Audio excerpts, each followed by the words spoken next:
శ్రావణ మాసం 2024 శ్రావణ మాసం విశిష్టత 2024లో ఎప్పుడు వస్తుంది, ఎప్పటి వరకు ఉంటుంది, శ్రావణ మాసంలో పండుగలు, వాటి తేదీలు, మంగళగౌరి వ్రతము, వరలక్ష్మి వ్రతం, వాటి తేదీలు తెలుసుకుందాం. శ్రావణ మాసం విశిష్టత. మాసాలలో శ్రావణ మాసం చాలా ప్రత్యేకమైన విశిష్టత కలిగినది. శివకేశవులు అనే భేదం లేకుండా ఇద్దరిని పూజించే మాసం శ్రావణ మాసం.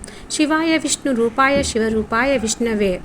చంద్రుడు శ్రవణ నక్షత్రంలో ఉండటం వలన ఈ మాసానికి శ్రావణ మాసం అని పేరు వచ్చింది. శ్రీమన్నారాయణుని జన్మ నక్షత్రం శ్రవణ నక్షత్రం. శ్రావణ మాసం లక్ష్మీదేవికి చాలా ప్రీతి అయినది. శ్రావణ మాసంలో కృష్ణావతారం, హయగ్రీవ అవతారం జరిగాయని పురాణాలు స్పష్టం చేస్తున్నాయి. శ్రావణ మాసంలో అన్ని రోజులు పవిత్రమైనవి. శ్రావణ మాసంలో సోమవారం శివారాధన చేయవలను. పురాణాల ప్రకారం దేవతలు సముద్ర మథనాన్ని ప్రారంభించినటువంటి మాసం శ్రావణ మాసం. పాల సముద్రాన్ని చిలుకుతున్నప్పుడు హాలాహలం బయటకు వచ్చిందని, ఈ విషము సృష్టిని నాశనానికి కారణం అవుతుందని గ్రహించి దేవతలు శివుడిని ప్రార్థించారు. శివుడు గౌరీదేవుని చూసెను. గౌరీదేవి తన మాంగళ్య బలంపై నమ్మకంతో ఈశ్వరునితో, ఈ సృష్టి దేవతలు అందరూ మన సంతానమే, వారిని రక్షించుట మన బాధ్యత అని చెప్పి శివుణ్ణి ఆ గరళాన్ని స్వీకరించాలని కోరెను. శివుడు శ్రావణ మాసంలో విషాన్ని గరళ మందు పెట్టుకొని లోకాన్ని రక్షించినందుకు శ్రావణ మాసంలో సోమవారాలు ఎవరైతే శివారాధన చేస్తారో, శివుని పంచామృతాలతో అభిషేకం చేస్తారో వారికి శివానుగ్రహం కలుగుతుంది. అమ్మవారి మాంగళ్య బలంతో శివుడు ఈ పని చేశాడు కాబట్టి శ్రావణ మంగళవారాలు మంగళగౌరి వ్రతాన్ని ఆచరిస్తారు. జాతకంలో కుజదోషం, కాలసర్పదోషం, రాహుకేతు దోషాలు వంటి దోషాలు ఉన్నవారు మంగళగౌరి వ్రతాన్ని ఆచరిస్తే వారి దోష నివృత్తి అవుతుంది. మంగళగౌరి వ్రతం గురించి నారదుడు సావిత్రిదేవికి చెప్పినట్లుగా, అలాగే శ్రీకృష్ణుడు ద్రౌపదికి చెప్పినట్లుగా పురాణాలలో ఉంది. శ్రావణ మాసంలో బుధవారాలు మహావిష్ణువును పూజించడం విశేషం. బుధవారాలు ఎవరైతే విష్ణు సహస్రనామం వంటివి పారాయణ చేస్తారో వారికి విష్ణుమూర్తి అనుగ్రహం కలుగుతుంది. శ్రావణ శుక్రవారాలు వరలక్ష్మి వ్రతాన్ని ఆచరించాలి. మన పురాణాల ప్రకారం అష్టలక్ష్ములు ఉన్నారు. అష్టలక్ష్ములలో ఒకరైన వరలక్ష్మిని పూజిస్తే అష్టలక్ష్ములను పూజించినట్లే అని శాస్త్రాలు తెలియజేస్తున్నాయి.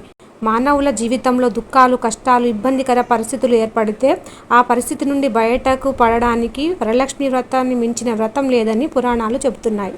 స్వస్తి శ్రీ చాంద్రమాన శ్రీ క్రోధినామ సంవత్సరం దక్షిణాయనం వర్ష ఋతువు. శ్రావణ మాసం శుక్లపక్షం. శ్రావణ మాసం 2024 5 ఆగస్టు 2024 సోమవారం పాడ్యమి తిథితో ప్రారంభమై 3 సెప్టెంబర్ 2024 మంగళవారం అమావాస్య తిథితో ముగుస్తుంది. శ్రావణ మాసం 2024 4 మంగళవారాలు వస్తాయి. ఈ మంగళవారాలు మంగళగౌరి వ్రతాలు ఆచరిస్తారు. మొదటి శ్రావణ మంగళవారం 6 ఆగస్టు 2024 విద్యా తిథి మకా నక్షత్రం. రెండవ శ్రావణ మంగళవారం 13 ఆగస్టు 2024 నవమి విశాఖ నక్షత్రం. మూడవ శ్రావణ మంగళవారం 20 ఆగస్టు 2024 పాడ్యమి తిథి ధనిష్ఠ నక్షత్రం. నాలుగవ శ్రావణ మంగళవారం 27 ఆగస్టు 2024 అష్టమి నవమి తిథి కలయిక రోహిణి నక్షత్రం. శ్రావణ మాసం 2024 ఈ సంవత్సరంలో 4 శుక్రవారాలు వచ్చాయి. మొదటి శ్రావణ శుక్రవారం 9 ఆగస్టు 2024 పంచమి తిథి హస్త నక్షత్రం. రెండవ శ్రావణ శుక్రవారం 16 ఆగస్టు 2024 ఏకాదశి ద్వాదశి తిథులు మూలా నక్షత్రం. మూడవ శ్రావణ శుక్రవారం 23 ఆగస్టు 2024 చవితి తిథి రేవతి నక్షత్రం. నాలుగవ శ్రావణ శుక్రవారం 30 ఆగస్టు 2024 ద్వాదశి పునర్వసు నక్షత్రము.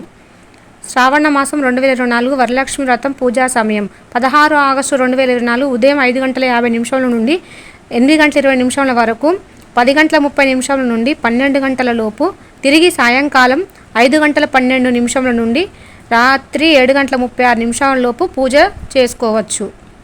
శ్రావణ మాసం 2024 పండుగలు 8 ఆగస్టు నాగుల చవితి, 9 ఆగస్టు నాగుల పంచమి గరుడ పంచమి, 10 ఆగస్టు కల్కి జయంతి, 14 ఆగస్టు తిరుమల శ్రీవారి పవిత్ర ఉత్సవాలు ప్రారంభం, 15 ఆగస్టు భారత స్వాతంత్ర దినోత్సవం, 16 ఆగస్టు వరలక్ష్మి వ్రతము, 17 ఆగస్టు తిరుమల శ్రీవారి పవిత్ర ఉత్సవాలు సమాప్తం, Shani Trayodashi, 19 August Rakhi Pournami, Jandhyala Pournami, Hayagriva Jayanti, 21 August Raghavendra Swami Aradhana, 22 August Sankatahara Chaturthi, 26 August Srikrishna Janmashtami, 27 August Gokulashtami, 29 August Ajaya Ekadashi, 31 August Shani Trayodashi, September 1 మాస శివరాత్రి, సెప్టెంబర్ 2 పోలాల అమావాస్య.